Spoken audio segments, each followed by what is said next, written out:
যথাযথ মর্যাদা ও উৎসাহ উদ্দীপনার মধ্য দিয়ে আজ শুক্রবার সশস্ত্র বাহিনী দিবস উদযাপিত হচ্ছে। দেশের সকল সেনানিবাস, নৌঘাঁটি ও স্থাপনা এবং বিমান বাহিনী ঘাঁটির মসজিদসমূহে দেশের কল্যাণ ও সমৃদ্ধি, সশস্ত্র বাহিনীর উত্তরোত্তর উন্নতি ও অগ্রগতি এবং স্বাধীনতা যুদ্ধে আত্মোৎসর্গকারী সশস্ত্র বাহিনীর শহীদদের রুহের মাগফিরাত কামনা করে ফজরের নামাজ শেষে বিশেষ মোনাজাতের মধ্য দিয়ে দিবসের কর্মসূচি শুরু হয়।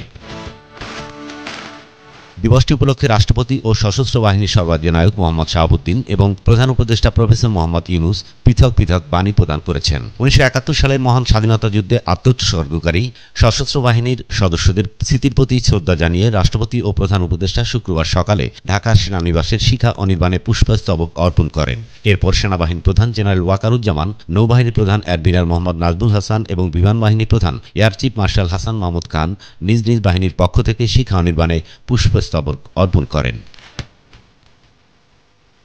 এছাড়াও তিন বাহিনী প্রধান, সশস্ত্র বাহিনী বিভাগের প্রধান উপদেষ্টার সঙ্গে এবং বঙ্গভবনে রাষ্ট্রপতির সঙ্গে সৌজন্য সাক্ষাৎ করেন। সশস্ত্র বাহিনী দিবস ২০২৫ উপলক্ষে প্রধান উপদেষ্টা ঢাকা সেনানিবাসস্থ আর্মি মাল্টিপারপাস কমপ্লেক্সের নির্বাচিত খেতাবপ্রাপ্ত মুক্তিযোদ্ধা ও উত্তরাধিকারীদেরকে সংবর্ধনা প্রদান করেন। এ সময় প্রধান উপদেষ্টা ১০১ জন নির্বাচিত খেতাবপ্রাপ্ত বীর মুক্তিযোদ্ধা ও উত্তরাধিকারীদের মাঝে শুভেচ্ছা স্মারক বিতরণ ও শুভেচ্ছা বিনিময় করেন।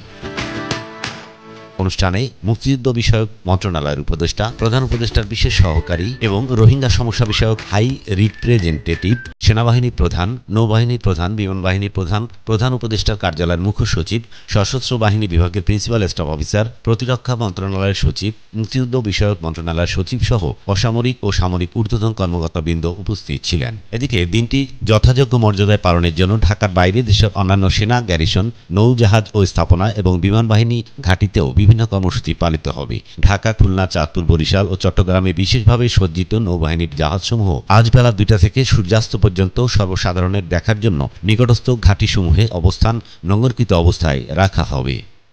ইসমাইল হোসাইন ইমু, আজকের দৈনিক।